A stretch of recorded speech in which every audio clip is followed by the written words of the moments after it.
Every year, a group of different clans meet in Appleby in Cumbria. Romany gypsies, horsemen and travellers bring their horses to bathe in the River Eden. It's one of the oldest summer rituals in Britain. It's freezing, cold in there, you don't want to be in there. Why do you do this? Just wash them off, clean them off. After a good day's work, innit? Once a year, thousands of gypsies and travellers camp above the town of Appleby on Fair Hill. They come from across Britain and Ireland. Some live in trailers all year round, others just for this weekend. Many others come simply attracted by the gypsy lifestyle. What unites them is a sense of separation from the rest of Britain. Billy Welsh is head gypsy. He organises the fair. This place to us is literally sacred. Just take a look at it. Yeah, look at these. It's God's country. And why is that? Wherever we are in the world, and we could have lived in the town for generations and lived in different places, it's always a sense that they'd like you to leave. We get that feeling all the time. What do you want here? I mean, we've lived in Darlington for nearly 200 years, and you still get that feeling. The only place where we feel that we really, genuinely, truly belong is when we all get together and we're here on this hill.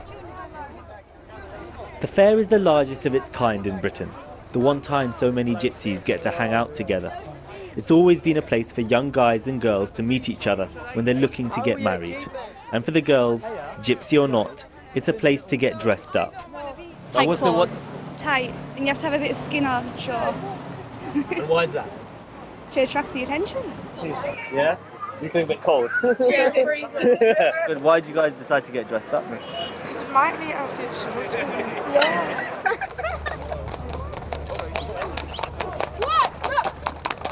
For the guys, this is the place to show off. Here's where horses are raced, bought and sold, and where money changes hands. We can't say too much, mate.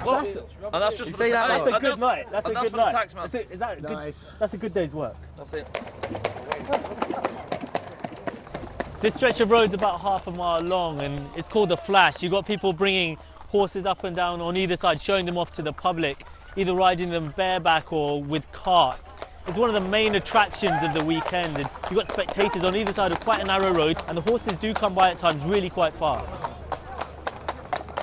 And what is it that you're doing? Just explain to people the purpose of it. I'm just flashing me stallion off. Yeah, flashing me stallion. So when you say you're flashing him, is that just showing him Showing him off, yeah, to the public and things. Yeah, showing his things just so off. they can see what he's like, or yeah, so you can sell yeah, him? No, I fetched him to show. You know, he's a show stallion. So what I do, and everybody looks at him, and that's what we fetch him. Put him in the shop window, sort of thing. So it's like other people might go out in a sports car and they might yeah, show that's, it off. that's and what he's like. He's like a Ferrari with the horse. Yeah, he's a beautiful one. Yeah.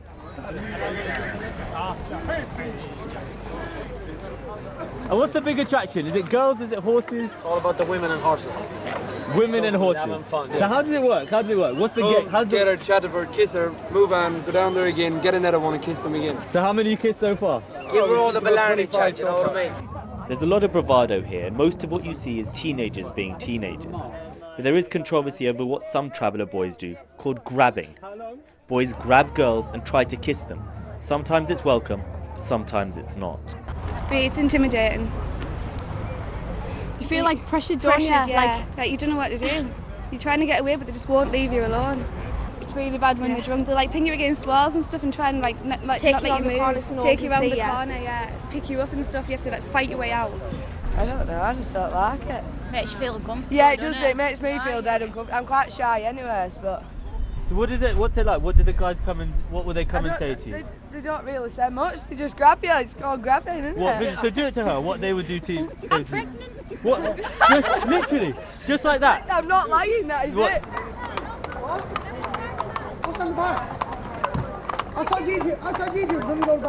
Down in the town, there's generally not too much trouble given the numbers. There are on occasions accidents. This year, 2 horses died at the Flash.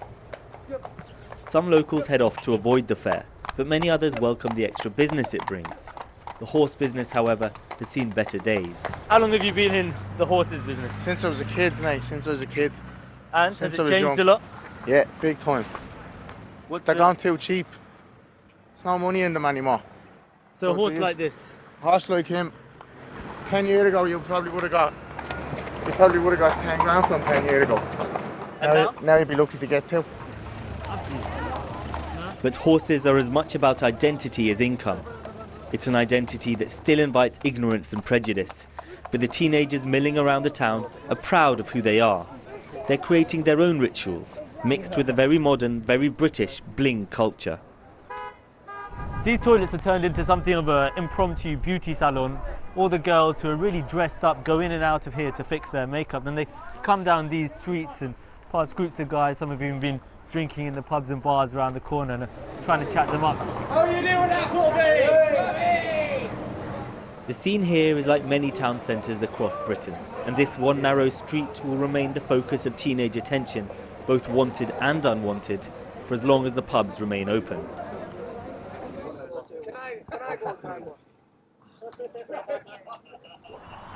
Back on the top of Fair Hill, we meet Harry. His family have travelled here in a horse-drawn wagon known as a bow-top that he spends much of the year living in. He's not bothered what time the pubs close. His concern is that his horse has enough to eat before the journey home. We've come over 100 miles to get back yet. We've no grass because there's too many caravans on and too many market stalls. They don't care about the horses or the fair. It's just a place for them all to meet up and take piss and rally cars about. Most of the gypsies here have been coming to the fair all their lives. And when you see the younger generations then, do you think they still have the same attachment to the way of life, to the language, to the history? Well, I think they've still got an attachment to it, but way of life's changing, pace of life's changing, isn't it? Everybody's going faster, aren't we? You know, that's what's happening with the job.